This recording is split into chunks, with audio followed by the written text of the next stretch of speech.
Hello, everyone. Welcome along to the Rangers Rabble podcast on a Friday evening.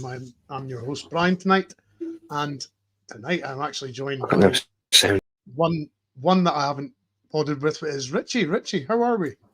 Oh, very well, thanks, Brian. It's funny, actually, because we've sort of danced around various pods for, I must have been contributing for the best part of a year now, and somehow we've dodged one another. So yeah, it's a pleasure to finally get on a pod with you.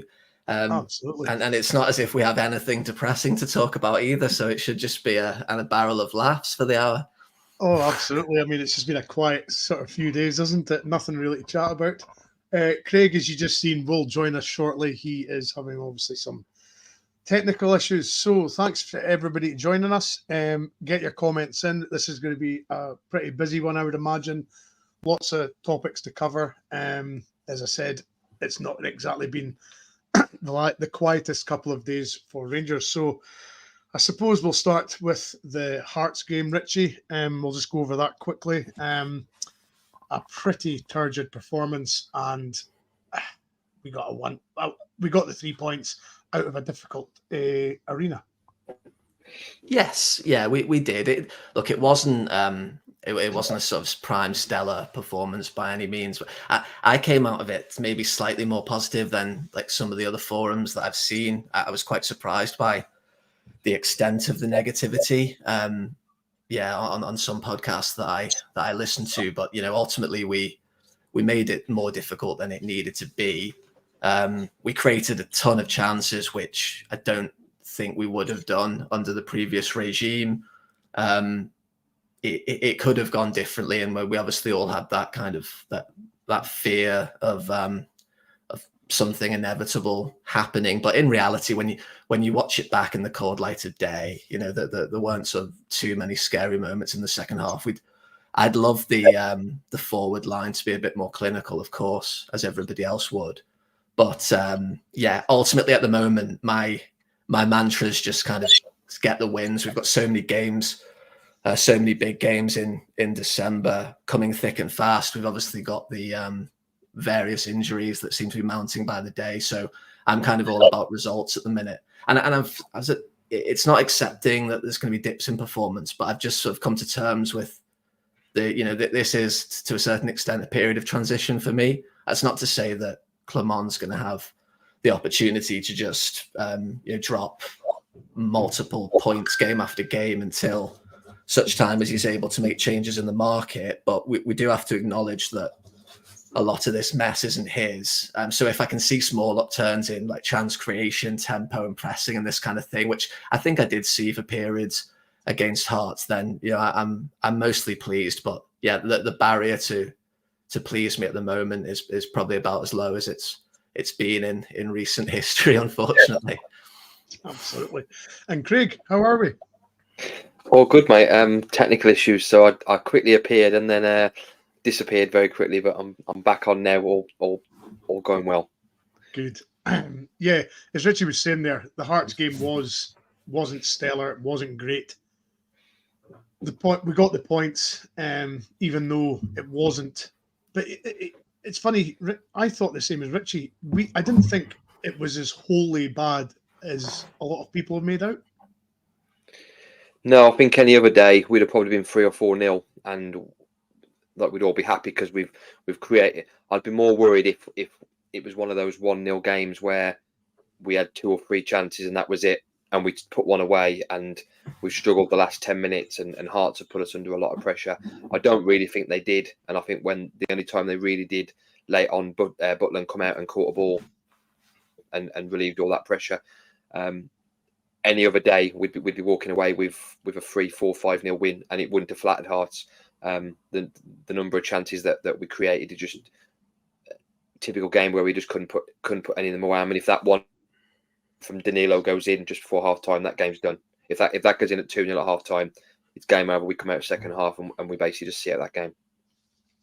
Yes, I believe so as well. The chances, as you say, that you both say we created, and another day, as you say, it would have been 4 or 5, maybe more. You never know. But we got the 3 points at a difficult venue, which has not been I wouldn't say it's not been a happy hunting ground for us. I mean, we always somehow win, but either struggle or win convincingly. So it was nice. It was nice considering the situation we're in to get the 3 points and up the road. But as revealed in the press conference today, Richie, that came at a cost. We now find out that Danilo is possibly having to face surgery. He's not confirmed that. And that Lawrence is going to be out till at least after the winter break. Yeah. I mean, as I said to you just as we were preparing to come on, I went into the conference thinking that the worst possible news was going to be a Lawrence absence of a few weeks. We took some solace that he was able to walk off without really knowing anything else. But that's a winter break and beyond. And I suspect, judging by Clement's tone, it's probably beyond. Like we'll most likely be looking well into February, won't we? And I mean, if it's beyond the winter break, then that's the beginning of February anyway. So that was kind of that was for me sort of worst case scenario. A suspected Danilo injury wasn't on my radar at all. And it's in terms of some of the issues that we have at the moment around chance conversion. It really it couldn't come at a worse time for us. And it just it leads back to this kind of head scratching of how we get into these positions of so many players just failing to retain any kind of fitness. We've either got sort of unlucky impact injuries in games or players just breaking down off the ball. But they're two huge setbacks that are going to massively affect us in this busy schedule. There's no other way. I mean, there's certain players that we might be able to get a little bit more of a tune out of, dare I say. But ultimately, it's a time when you're going to be looking at rotating wherever you can and getting your best players out on the pitch. And it doesn't seem like we're able to do that now due to injury. No. And Craig, as somebody said in the comments, it's three games in, I think, 9 days, they said. So, there's no respite for this team. We're going to play tomorrow against Dundee. We've got midweek Thursday against Betis away, and then obviously the cup final on Sunday. But as Richie was saying there, I think we're all prepared for a bit of bad news with Lawrence, but the news with Danilo certainly came as a bit of a shock to most folk. Yeah, but I do recall the tackle on Wednesday. It wasn't a bad tackle or anything, but I do remember him. I think McCausland got hit on the edge of the box, and then it come to Danilo, and then he got hit as well, which I seem to remember we might have got a free kick for the first tackle on McCausland. And it seemed innocuous at the time, and Danilo did go down and sort of stay down for a couple of minutes. I think that's where some of the added on time in the first half came from. But I mean, he played the rest of the game. It did seem to be quite innocuous.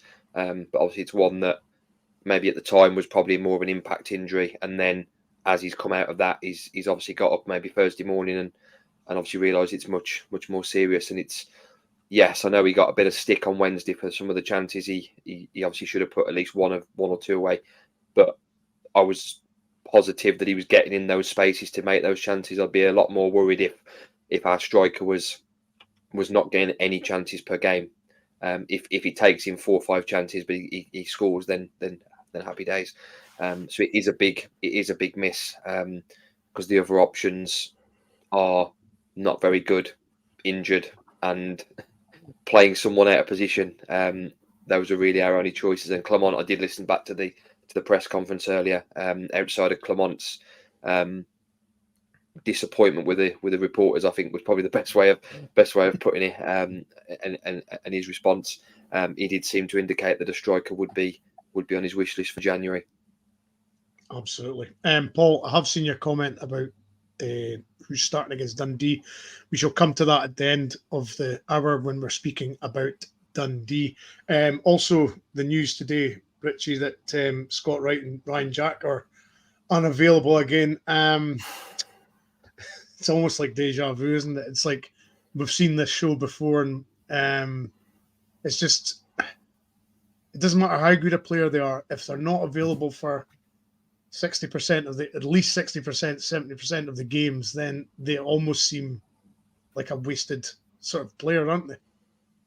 Well, yeah, of course, yeah, because you can't you're buying these players for big moments in big games to ensure progression in tournaments and league titles, and we're not able to do any of that at the moment. And scrutiny will sort of rightly come under the medical team, and it's really hard because we can sit here and talk about the team and what we've watched with a certain degree of knowledge, hopefully, but with in terms of like how can we, apart from sort of pointing out that it appears unusual, like we don't know anything about the medical protocols, we don't know what all I'd say is that Doc Waller has been he's been at England, Liverpool, Villa, Leicester most recently. So we're not talking about like somebody at the helm that's inexperienced. He's been at a number of top clubs that wouldn't sort of stand for any kind of mediocrity in terms of their regimes. But then you hear the stuff from Clement when he first came in around like the use of cryotherapy and this kind of thing, and it does make you wonder, doesn't it? But I do find it hard to believe that we just have had a sort of lid on these chambers and just like, I'm not sure what these things over here are for. We'll just walk on and do a bit of light stretching. I think that was maybe a bit of sort of point scoring for Clement when he came in. I've noticed this, that, and the other, like a new manager of any sort of organization might do. But yeah, we've got a huge problem. We don't have a huge amount of money, so we're already having to scramble about and do what we can in markets. And then when we're not even able to use those players, like how much business are we realistically going to be able to do in January? I think even the most optimistic person would suggest there might be one or two going either way. But yeah, I don't know sorry, Brian, I've gone off on a tangent and I've forgotten your initial point, but I just don't know what we do about this situation. But it does seem like Clement is very pissed off about it and very keen to get under the bonnet. So and obviously he's brought in so Doc Waller was doing the from what I understand, part of Doc Waller's role has now been stripped out in terms of the performance side of things. So that'll be interesting to have another pair of eyes on it. But it's just, whether you call it rotten luck or incompetence or somewhere in between, it's not it's not a scenario that's going to lead to us having a great deal of success anytime soon. No. And I think, Craig, you can say injuries that mount up like this, you can get them one season, you can call it bad luck. But if it happens multiple seasons, it's not only I wouldn't say it's only the medical stuff. I think even just the training sort of regime that they maybe have applied in the last couple of seasons has got to be called into question, because when before Gerrard left, we were easily the fittest team and we could play 120 minutes back to back without any issues. So something's went drastically wrong since then. We are, but I think there were signs just before Gerrard left. We didn't come back in that start of that season, from what I remember, in a very good way in terms of fitness. That the end of that season was sort of masked because Gio came in and was getting players and probably didn't help some of them playing so much football. I remember Aribo playing something like 65 games in that across that season because we were so successful.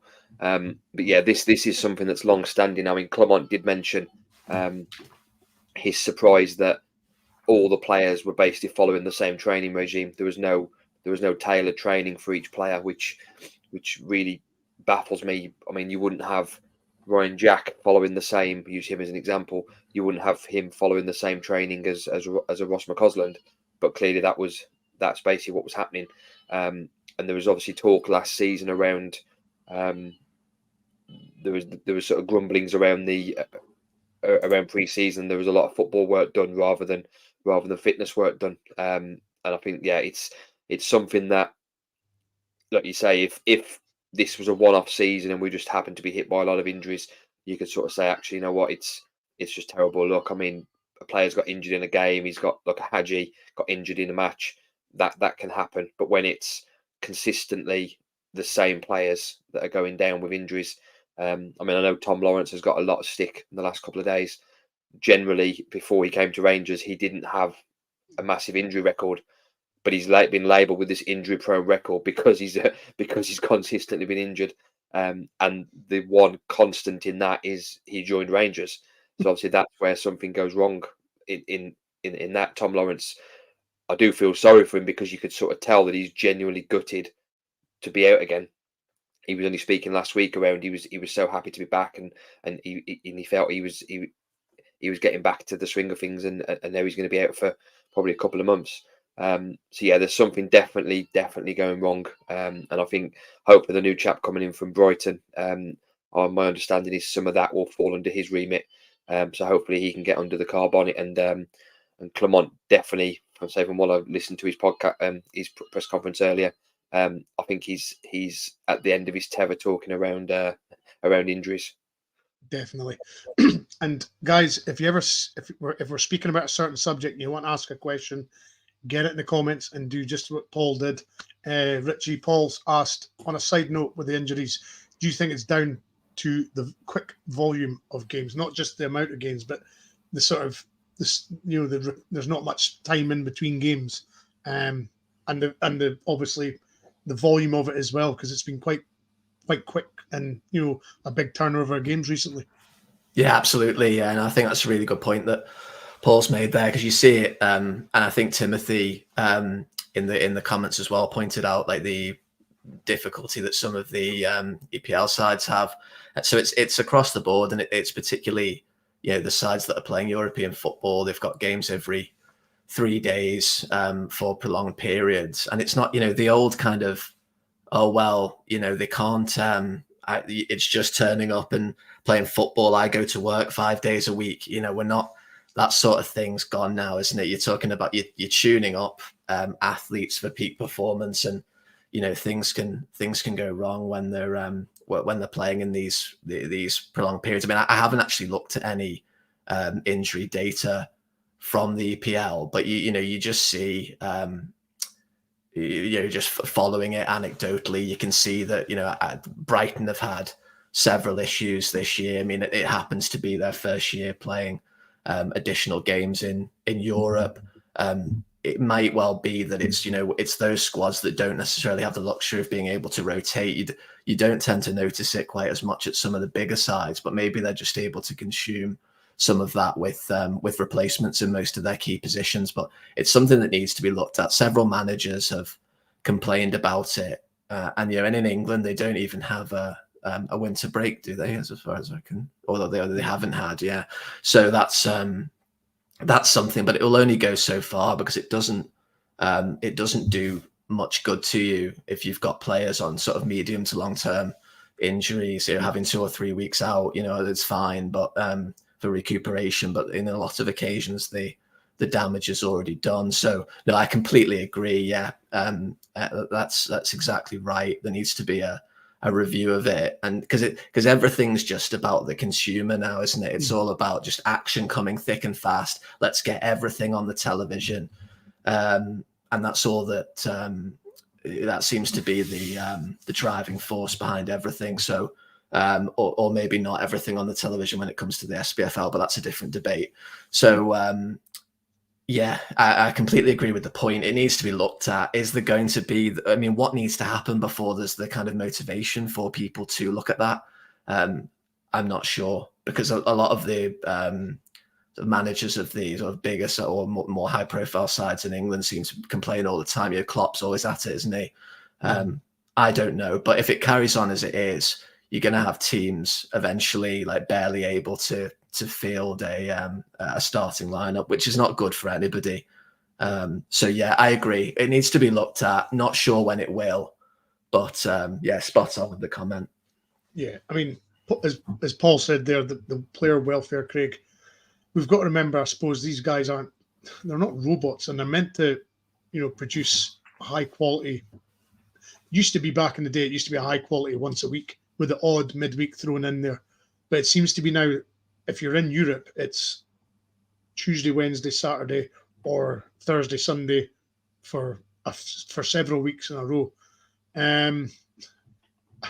it's difficult to pinpoint where this all sort of started and where it's going to finish, in the sense that this scenario has been around for a while. Is it a case of, is it the way players are trained now? Is it, is it a mix of the games and training? I don't know, but I mean, there's got to be a sort of sense of every team now that's in a European competition is now looking at every game thinking, right, we've got to watch him, and they've really got to be careful about their players now, haven't they? I think it's just an accumulation. So, I mean, look at some of our players. Let's take Tavernier, for example.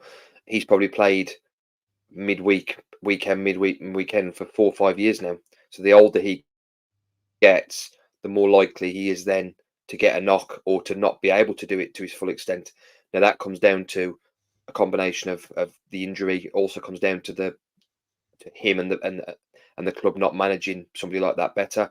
How many times over the last, let's say, 18 months have we said this is the game that Tavernier shouldn't have to play, and yet he's played again and he's played again. So there has to be.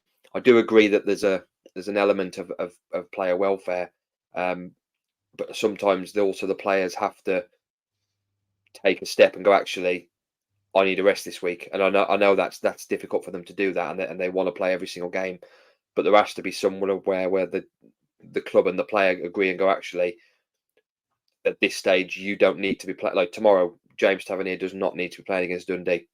Let's be honest. We should be able to put a Sterling or a Devine in and do that.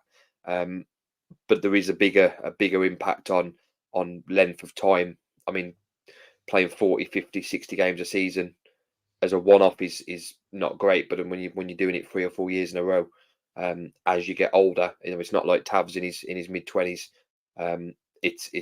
It's going to have an impact. And players like, I know I've seen Ryan Jack's name been mentioned in the comments quite a lot. I have my own beliefs on Ryan Jack, and I think that the way that Rangers manage him and the way that Scotland, it seems to be that whenever he comes back from Scotland, he's always injured. Now, whether that's the way that Scotland manage him while he's away and put him on a different training regime to what he is at Rangers, because he goes through spells at Rangers where he'll play 4 or 5 games in a couple of weeks, and then he's out as soon as he goes away to Scotland. So something's up in that situation. But yeah, it's probably a bigger discussion than we can have on a 1 hour podcast. Most definitely. And Smoke, Madra, Martin is not hungover now. I believe he's recovered from that hangover. He's actually, I think he's up in Dundee tonight watching his little brother play for Dundee United. So that's where he is tonight. So the hangover is definitely passed over, and he's much better now, I believe. So, but yes, Sema was on the chat earlier, Richie, and obviously the title is obviously, can Rangers make Sema deal permanent? I mean, I believe, well, from all the sources that you read, that allegedly talks have already started between sort of Brighton and Rangers. They obviously see, well, certainly Clement sees him as a vital sort of cog in the wheel as such. That would be a sizable, well, depending on what the transfer is, but they paid 15 million for him, so I would imagine they'd like a fair chunk of that back. So it wouldn't be a cheap purchase if we did keep him, would it? No, I mean, I must admit, I thought it was 7 million. No, I think it was a total of 15, but initially 8 million. Maybe I'm wrong.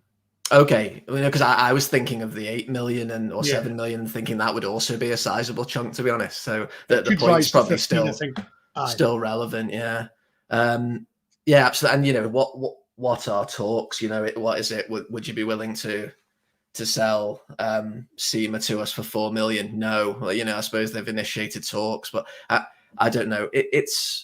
He's obviously our main source of goals at the moment, and I'd be very keen on if they could come to some kind of agreement where that deal could be made permanent. That would obviously be fantastic. But I'm a little bit skeptical because let's be honest, it's pocket change. To many clubs in the English Football League, let alone English Premiership. So I've absolutely no doubt that Brighton would at least want their money back, if not a small profit, just to comply with their player trading models. Because if you put the, if we flip it round, if we were sitting here on a Brighton podcast, you're looking at a guy that he's not going to get anywhere near the Brighton side. I mean, he won't be replacing Karu Matoma anytime soon. But there's no real. They're seeing him having probably the best season that he's had so far in his career. He's only young. There's not really any kind of reason why they would accept anything else than their money back. I think particularly when there may well be other clubs that would be willing to meet them there or somewhere around a 10% profit. But I don't know. This is just me, spouting my opinion with absolutely no knowledge of any talks that have gone on. But I'd very much like it to happen. But like I was saying in the summer, we're talking about all of these players back at a time when we thought that they might all be brilliant. And there are quite a few around the sort of 3.5, 4 million category. Obviously, Danilo is a little bit dearer. But it all adds up and you think, well, is something good value? I mean, it's not my money, but then you think, well, how much do we have? Because that's kind of the key question for me as to whether 7 million or 8 million would be reasonable. If we've only got 7 or 8 million, then that might be really challenging with some of the other issues that we're going to need to deal with. And I'm not sure that, John Bennett's comment about, well, don't worry, everyone, because we're going to recycle the wages of 5 or 6 players that will be leaving in the summer. I'm not sure that's really going to cut it, because these players that we bring in are also going to need paying as well. So I'm not really sure where this massive upsurge in money is coming from. So yes, I'd love to see it get over the line, but I'm a little bit skeptical. And particularly if he does carry on at the rate he's going, then he's going to end the season on a very respectable goal tally. So for all those reasons, I'm not sure, but I'd very much like to see him be made permanent. That'd be fantastic from my perspective if it's doable. This, Craig, I never thought about it until Richie just mentioned it there. Say Sima does hit the 20 goal bracket this season for us. It's quite feasible that another club's going to come in and say to Brighton, there's X amount of money and blow us out of the water. And then that Sima tatty bye, we'll never see him again. Yeah, I was just having that same thought as Richie was saying. He was saying about if he carries on. I'm kind of torn because I would like us to sign him, but to give us a chance of signing him, he needs to probably be a bit shit between now and the rest of the season and not score any more goals. Or we just have to send Brighton some fake footage. Maybe we can send them footage of Sakala from last season and say, "Oh, Sema missed an open goal this week." It's difficult. I mean, ultimately, it's probably going to be a three-way discussion between us, Brighton, and the player. If the player's happy to stay at Rangers, it might be that they arrange something that he comes to us for another year. Because some of the talk is that his contract's up, and then maybe we give Brighton a loan fee, and then he joins us at the end of that. He joins us at the end of that season on a free transfer. Brighton are also going to be in a situation where, like Richie said, I don't think he's going to get anywhere near the Brighton team. So unless they sort of keep him around and just send him out on loan again, even if they get 3 or 4 million, at least they're going to get something back for him, rather than the potential of him leaving on a free, and then their investments not come to fruition because they've not got anything back for him, similar to where we've been in the past with some of our players. So I think it's probably going to be a three-way conversation around what the player wants, and then can we come to some agreement with Brighton. But I would start the season, I was a bit hit and miss, but the more he's playing and scoring goals. I mean, he scored. I saw a crazy stat the other day that he'd scored as many goals already that it took Ryan Kent 18 months to score, and we absolutely loved Ryan Kent when he was on form. I know they're different players, and I know Sema's output seems to be a bit better. But yeah, I'd love to sign him. I think it'll just come down to the negotiations between us and the player and Brighton. Yeah. I mean, there's a couple of comments just come in there, Richie, about obviously it's flashbacks of Tillman. That's as soon as you said what you said, that was exactly what I was thinking, and it's it's kind of you've definitely got to put the brakes on your hopes now, because that scenario could very well happen, couldn't it? Yeah, although I think Tillman's profile was higher and his ceiling's probably higher as well. Just even just links to Bayern and all the rest of it.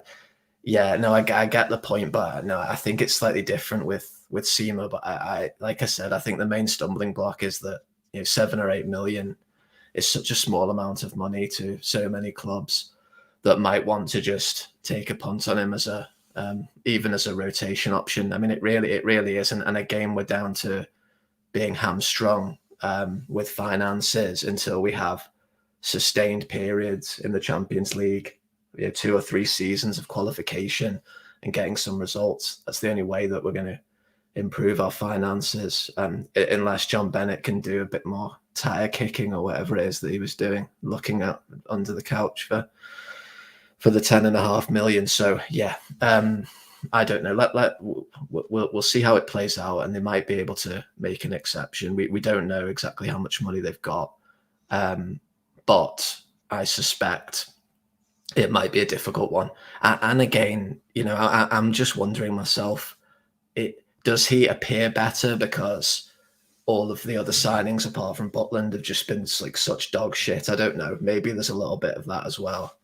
But we'll see how he finishes the season. And I wouldn't really, anything more than 7 or 8 million. It's really, I'm just thinking that it's really hard because it seems like such a small amount of money, but in the context of what we're dealing with, that's a huge signing, isn't it? That's the reality. So I don't know. We'll see how he gets on. We'll see how those talks get on. I have no doubt that Clement will be really keen to sign him. I'm just not sure that that's going to be a goer. But I also don't think he'll stay at Brighton, but I'm just not sure he'll end up with us. Yeah. I mean, there's a couple of folk in the chat, Craig, about Shankland, obviously, because our strikers are very, very thin now. There's folks speaking about certain amounts of money. There's folks saying that, well, Lowry's there's a chance to use him as make weight. It's certainly a position that the manager has maybe wasn't sort of thinking about before, but certainly is now making it an urgent sort of part of his business. Yeah, I think in my opinion, the most likely option is we get someone in on loan, maybe to the end of the season, just to cover Danilo, and obviously the enigma that is Kamar Roof. If we were looking at a permanent signing, then yes, I will put my neck on the line and I would go and sign Lauren Shankland, purely for the fact that he would score. I believe he would score goals in the Rangers team in the SPFL, which is ultimately our bread and butter. Yes, the way that Hearts play against most teams is different to the way that we play. I get that, but I still think let's put Shankland in the position of Danilo on Wednesday night. How many of those would Shankland have put away? I would put my money on at least 2 he would have put away, of Danilo and Sema and Ridvan's all those chances that we missed. Shankland would have easily put 2 away. I mean, he got one. He had one chance against us at Ibrox and put it away. That was literally the only sniff he had all game. So I would be knocking on the door and saying to Hearts, how much do you want for him? Hearts will probably turn around and say we want 5 million, which probably would be a non-starter. But I would definitely go and sign him. I think he's a bit more of a presence. I've seen Majowski's name mentioned in the comments. I like Majowski, but I think Shankland would probably be a bit more suited to how we play, in my opinion, anyway. Yeah, and I suppose I'm being a bit hypothetical here, sort of, Richie, but when Danilo's not playing, you've always got the option, I suppose, of having Sema as the number 9, because I think technically he's meant to be a number 9. He's just out wide because of the injury situation. So you would kind of think if the winger situation would sort itself out, then there's a chance Sema could maybe carve out the number 9 slot for himself.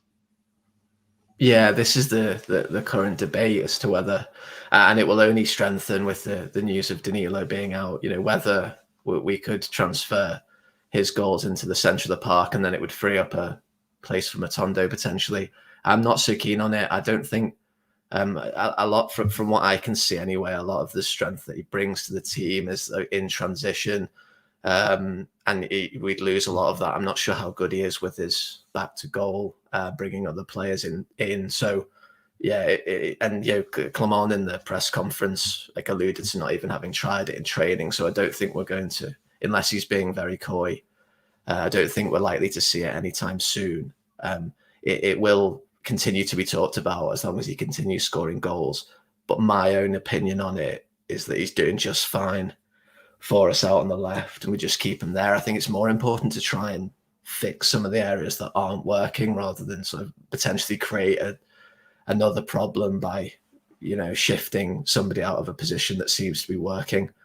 So not for me, but it might, in the next few weeks, if things carry on as they are, it might start becoming our only option.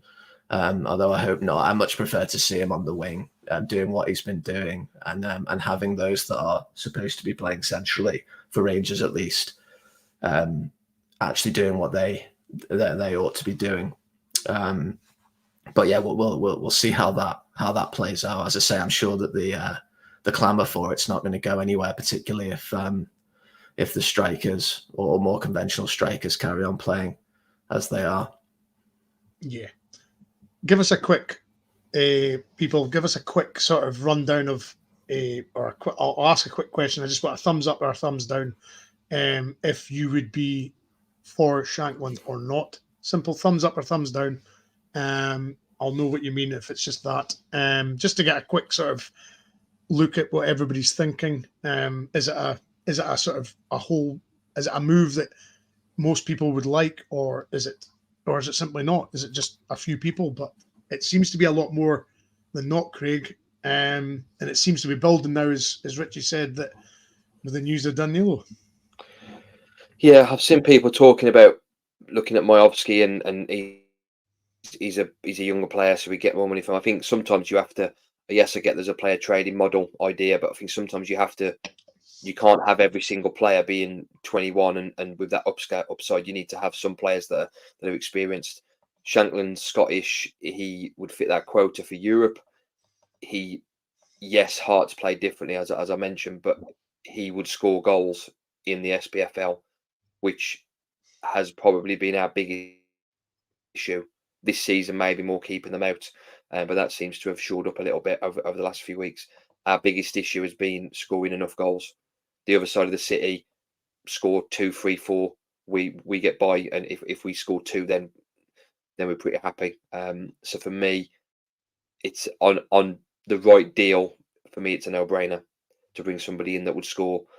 But in my opinion, between now and the end of the season, he would probably score at least 10 league goals, which could be a difference between in 15 games, which could be the difference between us being 7-8 points behind or closer to Celtic. Yeah. And I think I counted maybe 21 there, 22, 2 no's, 20 yeses. So I would say it's the vast majority. Will's just thrown in a thumbs down there, just to confuse things, Will. Thanks. So 3 no's and 20 odd yeses. So Richie, it seems to be the majority of people are all for it. Yeah, I can understand that. And again, going back to the presser earlier, he did. I sometimes read too much into press conferences, but he did seem a little bit coy about being asked, oh, you had a nice chat after the game and this kind of thing. So, look, we need goals, obviously, and we need somebody that's going to be available to come in January the way things are looking. I think if the price is right, it's a perfectly viable option. I'm not sure that he's going to be going anywhere for 2 million. To be honest with you, I've seen that. I can't see that. I think it would be 4 or 5 personally, and then that's another conversation as to whether that's good value. So yeah, I'm a little bit on the fence. If the price is right, then yeah, it's hard to argue in the current state that we're in, isn't it? Yeah, most definitely. So Craig, it seems to be Shatland seems to be, because I think a lot of people are suggesting that Aberdeen would be commanding too much for Majowski, purely because it's us as well. I think we've got to throw that into the any sort of player signature in Scotland that you've got to add the sort of, we call it the Rangers tax, haven't we? Yeah, definitely. I think any club in Scotland that if we're going after one of their players, they will see it and add that bit of money on, which is probably why, wrongly or rightly, we've steered clear of Scotland for quite a while. I can't even remember actually. Probably Glenn Kamara was probably the last player that we signed from a Scottish team, and that was because he was out of contract.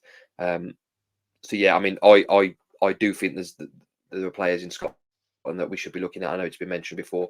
The manager was quite coy, like Richie said, on when pressed about having a conversation with Shankland, and there was also discussion around him, obviously knowing him from when he played in Belgium for a little while. So it all seems to fit, but I think the manager kept his cards quite close to his chest. But I think if we're going to go for Shankland and it's not like we go for Shankland and Aberdeen, so Hearts want 4 or 5 million, and we go from Majowski, and suddenly Aberdeen go, right, give us 500,000 and you can take him. They're going to want the same sort of price.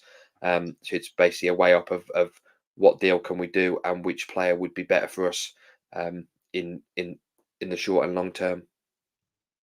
Yeah, I mean, if you were given a straight option, Craig, Shankland or Majowski, who would you go for? Personally, I'll go for Shankland. For me, I think he would be the better choice, and I think it's probably somebody mentioned around the similar to Chris Boyd. He probably wouldn't play a lot of the games in Europe. It probably wouldn't suit him, but I would have him in the team every single week in the league games. You the same, Richie? Yeah. It's as I say, it's not one that I'm terribly excited about, but in our current predicament, and that's not me meaning to be snobbish, because I know that's an accusation. A lot of people that get frustrated that we don't look in our own backyard. But like the Rangers tax that you alluded to, sometimes I think it just doesn't become affordable. It's hard to say at the moment exactly which markets Clement's going to be looking in, because everything's in a bit of flux with the changes that have come in. But yeah, as I said earlier, it's if the price is right, it's certainly something that I could get behind, and I'd favour Shanklin over if given the choice of the two. Yeah, right. I came across this article on Twitter, or X as now it's called, earlier on, and it raised a lot of people's eyebrows. Richie, I'll come to you first on this, because obviously we spoke about it before we came on. The Sports Sound host Richard Gordon published an article in the Present Journal today, and basically he was having a go at refereeing decisions, Richie and Craig. And there was one quote in it, and I'll read it to you. It would hardly be a stretch to suggest there is bias there. I am not suggesting it is intentional bias, that referees are deliberately ignoring incidents, but for whatever reason, it clearly exists. Now, we don't need to tell you what this article is about. It's obviously about the penalty situation in Scotland. So, Richie, you came out with a really good point earlier, and that gets missed out in this article completely. Yeah, so I mean, it's gutter journalism as far as I'm concerned, and I'd go as far to say I think it was Wilf mentioned earlier. In terms of, I think it does bring the game into disrepute. It's hard to argue that, on what should be a largely unbiased forum. He has the cheek to talk about unconscious bias. I believe he's got a very conscious bias against us. So my sort of thoughts on it, aside from it being utter rubbish. So he referenced our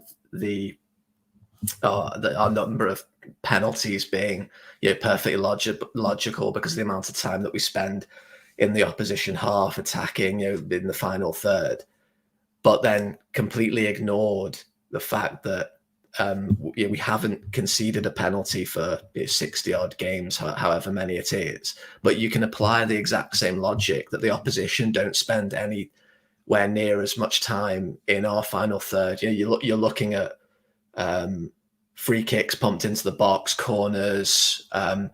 There's no kind of sustained pressure in our box, so you can. I think it was sort of a willful misinterpretation of his own logic there, which completely pulls his argument apart. And aside from anything else, I mean, like the unconscious bias, it does exist, but it's not relevant in this particular case. And the sample size that he's talking about is actually really small and not really necessarily statistically relevant. So just for all those reasons, it's just absolute nonsense. But again, it's just the timing of it stinks of, I'm just going to put this little snippet in here in the mainstream media just in advance of, some big games. We've got the Old Firm at the end of the month, the cup final coming up. We all mentioned it in the chat, but it's just, it doesn't take a genius to work out what's going on here, but it shouldn't be happening in, with anybody involved in national press. It's absolutely ludicrous. So there's some of my thoughts on it. I don't know how you felt, Brian. Yeah, I was genuinely surprised a guy in his position would do that. Considering what he does, I think he's the Cove Rangers PR sort of social media guy. And just generally, Craig, that he's the host on a Saturday afternoon or maybe Sundays in Sports Sound. He's meant to be impartial. He's meant to be unbiased. I would say that was the exact opposite of what he's meant to be.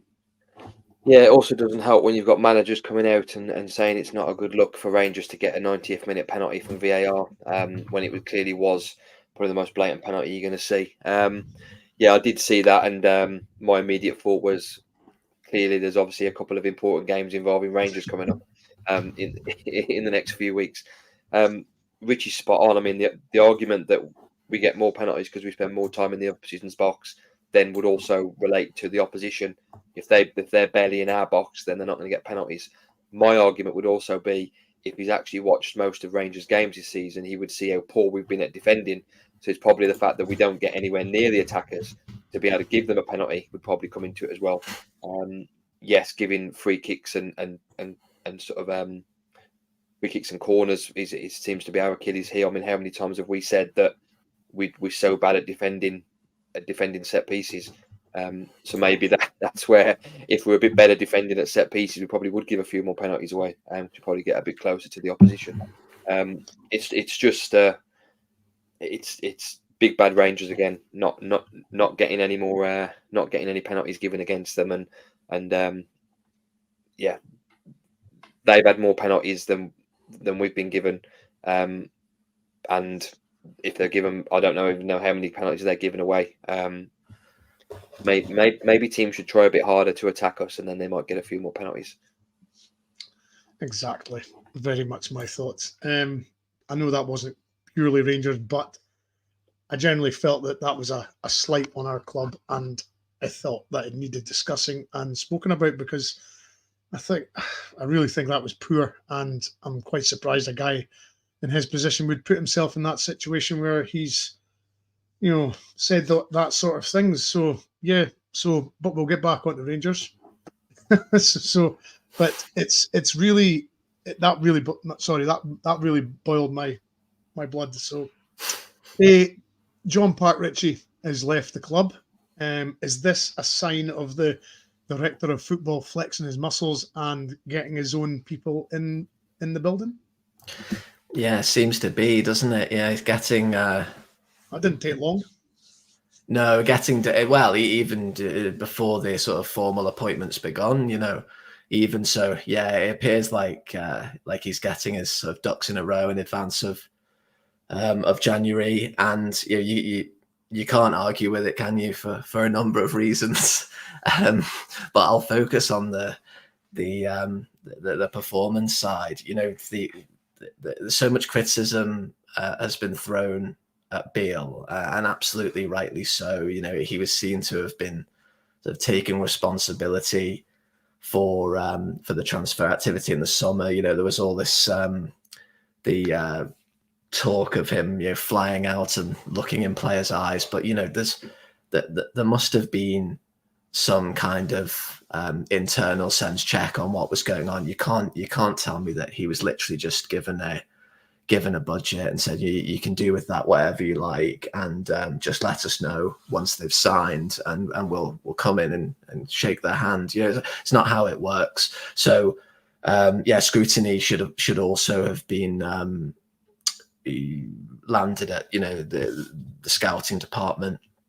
And it seems absolutely right that that's now happened, and it's nice to see, like, you know, managers often can't do it because they're hamstrung by transfer windows, but it's nice to see somebody come in and, you know, seemingly take control of a situation and, you know, get there.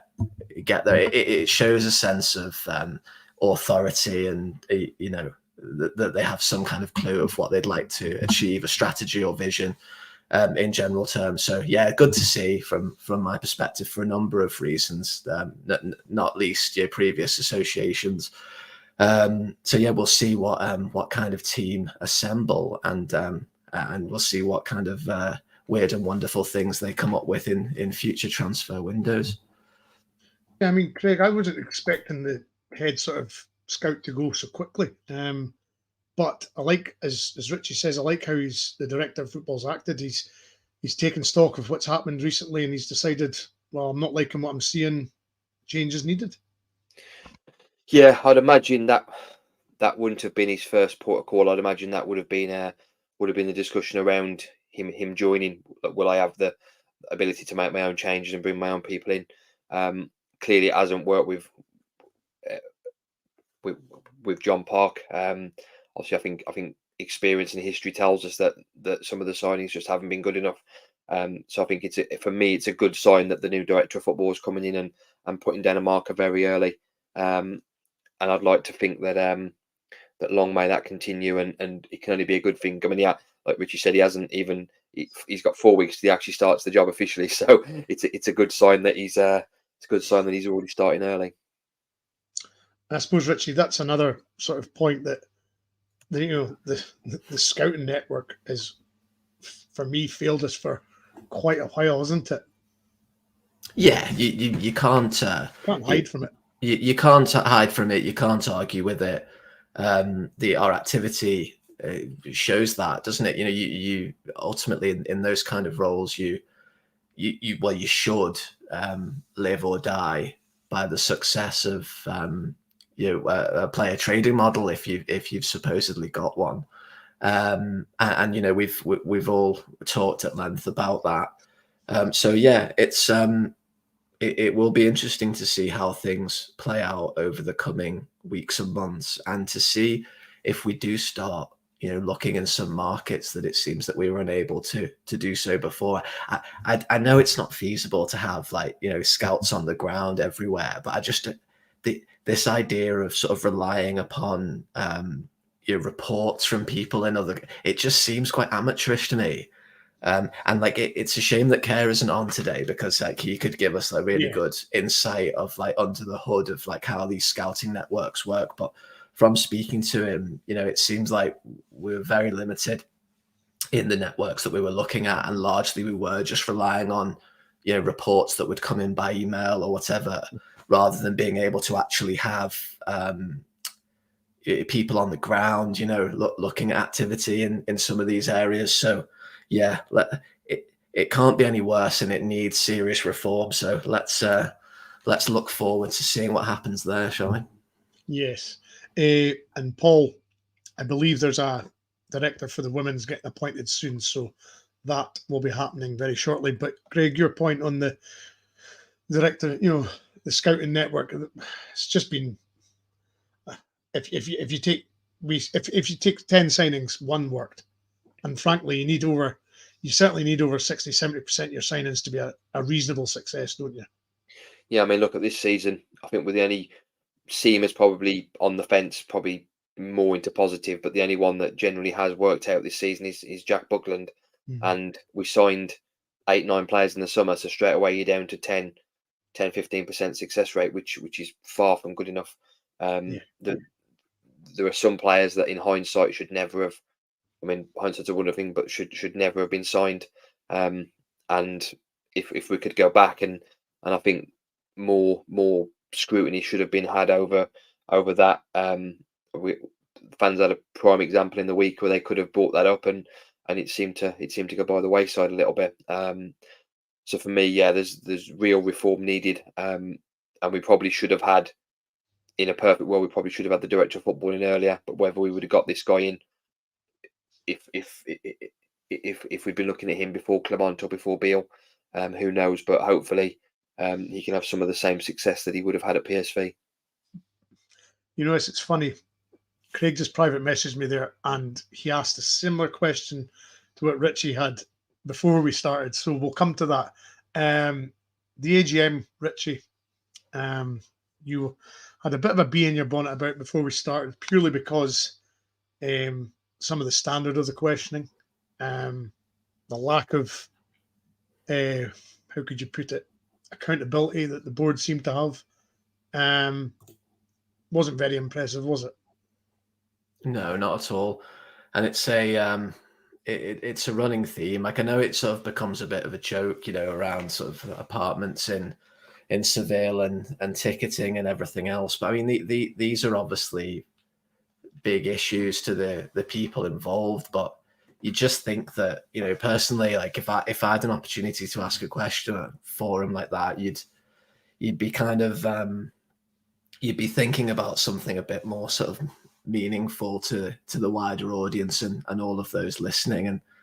And yeah, there were a lot of, it was almost like to the point where you would think that some of the now this isn't like a conspiracy theory, although I'm sure it does go on. Like whenever anyone's going to say a conspiracy theory, they always open with this isn't a conspiracy theory. But anyway, if some of those questions were planted, you wouldn't be surprised, because it's just it's an easy bat off for the for those on the stage. Like, oh yes, we'll you pull a drawstring and it's like, yeah, well, we'll definitely look into that, yeah, or you know, I'll give you some data on, you know, tickets available for Tynecastle, which is of course notoriously difficult because of the model that they're still complying with. It's so easy, and it just lets everybody off the hook. And like all of these people have held you know, very senior positions in, you know, industry and what have you.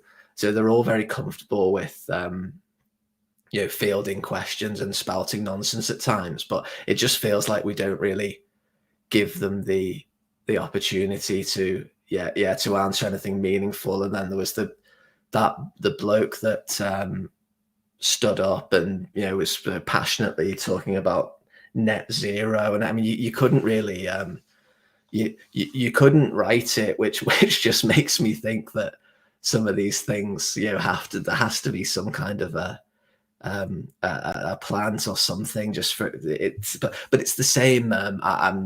It's exactly the same way with some of the press conferences. You know, like you saw like, with the greatest respect to Robbie McCrory, and like I do, like, don't get me wrong, like I wish him all the best, and like I've got all the time for him in the world. And there was a time before Butland came in when I thought like it was perfectly reasonable that he would be playing. But like, of all the problems that we have at the moment, like how worried is anybody in the chat about McCrory's game time affecting his international chances of going to the Euros? Like, I honestly, it's like, it's so far down our problems at the moment. Like our one successful signing, and we're talking about when we can get McCrory into the team. You know, it's just like, it just drives me mad. Anyway, that's a side point for press conferences. But yeah, that was my general feeling on the AGM. Just total nonsense, sham. And again, it's like, it's a nice tick box exercise. You know, we've had another public engagement, you know, great. Everyone's, you know, slapping each other on the back, but it's not really, is it? It's just nonsense. No. And Craig? Yeah, I mean, one of the questions around why was it being held at New Edmonton House when it could have been held in a bigger venue? It's like Richie said, surely some of those were set up. I mean, I would like to know what Clement and Joe Potter's minds were thinking when some of those questions were coming out, because they're probably setting themselves up for a right grilling and and a real discussion around some real hot topics and net zero and the bloody venue. And then somebody's apartments in Seville, which did give I me was a about to chuckle. say somebody offered Bysgrove a flat, a room in his Seville flat. It did give me a chuckle when because I was working, and it did give me a chuckle when I saw Lee say, "Mark, where are you?" Because I thought that was quite a funny comment, and totally on board with what Lee's normally like. But yeah, some of the questions were just ridiculous, and for me, the board are probably coming out of that going, "Who we got away with one there, boys." Like we thought we were going to get really grilled about X, Y, and Z about the old manager and what had gone wrong, and I think there was 2 questions. I think it was telling when. It might have been Heart and Hand posted on Twitter that that one of the real good questions that came up. I think their comment was this person should ask all the questions at the AGM because clearly they got their head screwed on right. It's just I think like Richie said, I get that the issue is important to that person at the time, but really there's a time and a place for bringing that up, and at the club's AGM is not really the point. No, it really isn't. And we're just about over the hour, but we haven't spoke about Dundee yet, Richie. Sorry about this. We've got Dundee tomorrow. This should be a fairly straightforward sort of team tomorrow. I mean, it's almost a case of who's actually still upright and not on the treatment table. Yeah, I know. Yeah, it should have been before we heard about the press conference, but no. All jokes aside, it probably still should be. I can't see us having too many problems. It's the one game in this kind of mad, hectic dash through December where you feel if we can, for once, just get on the front foot early, get into some kind of a commanding lead, then we can make some rotation. I'm sure you'll ask about squad selection, but I'd much rather start strong and then pull back from that rather than sort of changing about with things too much. But no, it shouldn't be too much of an issue. But yeah, you don't like to say that at the moment, do you? Because we have looked laboured at times, but I'm still very confident that we'll get the job done, and it's just a case of just praying that we don't have anybody else limping off or reported injured afterwards, because we could just well do without that going into Thursday. And as quick as we can get some of our key players off the park tomorrow, the better for me. Yeah, I suppose, Craig, it is a kind of, as Richie says, it's a game where when you looked at it in the calendar, you were thinking, oh great, we'll get a few players rested for that game and concentrate on Betis away and then the cup final. But it's just never that easy at Rangers, is it? No, and I mean, if results had gone our way, we should have really been going into these 2 games feeling the same, because Betis should really have been a free hit. We should have been through after the Aris game, and then tomorrow's game and Betis would have both been. I mean, tomorrow's important. Betis would have been a free hit, get something and win the group. Great. Don't get something and finish second, then it's not a problem. I know we've got the parachute of no matter what, we've got European football after Christmas, a worst case Conference League, but it's still a game where we're going to have to go over there and really put in a performance for me before the cup final. It's one of those games where if you want a perfect game to have before 2 important ones, you'd have Dundee at home, but the likelihood is we are going to be going in with the bare bones of a squad. I wouldn't be surprised if some of the bench tomorrow is made up with some of the B team to sort of fill out the numbers, particularly and the same on Thursday, particularly with the issues around the European squad. But I think it'd be interesting. I would like to see whether he's back fit or not. I mean, we don't know. We still don't know what the issue was on Wednesday. I'd still like to see Ridvan play tomorrow. I know we can't play next week. I don't want to see a situation where Barisic comes straight back in because he's got to play on Thursday.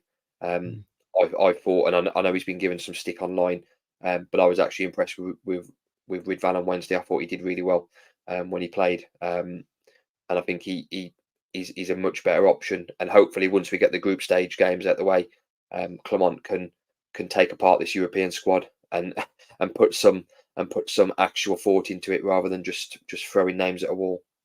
Yeah, that's in my own head though, guys. I mean, Betis Betis don't really have to.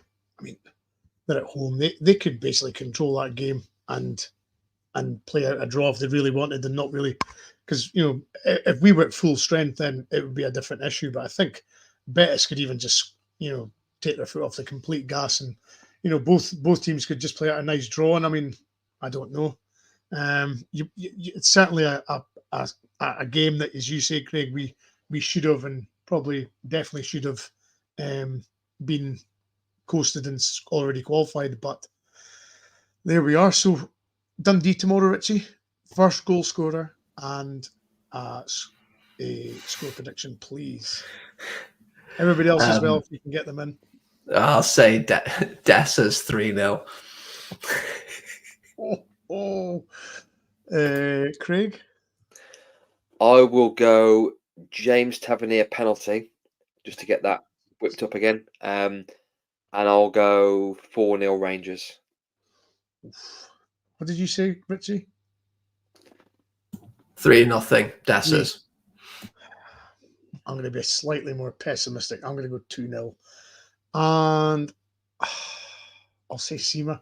That's the only one I can see scoring, unless it's Tavernier from the penalty spot. But Craig took that one, so I'll go somebody different. So yeah, there we go, folks. That is the preview for the weekend's football. The scores are coming in: Paul 4-0, Gaza 4-1, Alexander 5-0. So it's all looking and pointing towards a convincing weekend. So I won't be there, unfortunately. I'm at work, so very unusual for me to miss a game. But there we go. My thanks to Richie. Thanks for coming on. First time we've had the pleasure of each other. Yeah, cheers, Brian. Yeah, enjoyed that. Nice Friday evening debrief. Absolutely. And thank you, Craig. Yeah, my first time with Richie as well. So it's been really good. Have you been getting pestered from Rangers Store with emails as well, Craig? Just a little bit. I'm up next weekend, so I got to bring a spare bag with me, I think. I'm up next weekend. Oh, dear. Anyway, thank you for joining us, folks. Have a great weekend. If you're going to the game, please enjoy yourself. Wrap up, because I don't think it's going to be very warm. But thank you for joining us, and we shall see you tomorrow with the build-up and the post-match. Thank you very much.